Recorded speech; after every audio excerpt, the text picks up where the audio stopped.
আমি পারগালি ইব্রাহিম, গ্রিক জেলে মানুলিস আর ভেনিসীয় সোফিয়ার সন্তান। 10 বছর বয়সে পারগা থেকে তুলে আনা কৃতদাস ইব্রাহিম। কি আমার আসল নাম, কি বা তার মানে, কোন ভাষায় সে নাম, সব ভুলে গেছি। বিস্মৃতি মুক্তি নইলে হৃদয় সান্ত্বনা পেত কোথায়?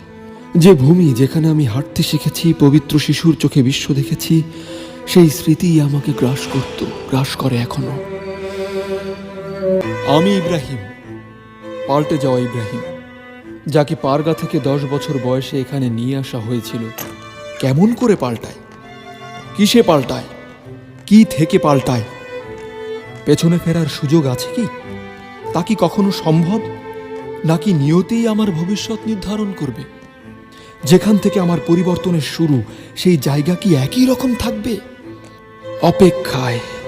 কখনো কি দেখতে পাবো যদি চাই? ফিরতে চাইলে যদি বুক কাঁপে? ওই রাস্তা দিয়ে গেলে কি আমার ঘর খুঁজে পাবো? নাকি আমার আজকের স্থান, ভাষা, ধর্ম না পাল্টানোই শ্রেয়? নিজের সত্তাকেই পাল্টে ফেলেছ। পাল্টানো কি কোনো ক্ষমতা? নাকি নিজের প্রয়োজনেই পাল্টালে তুমি ইব্রাহিম?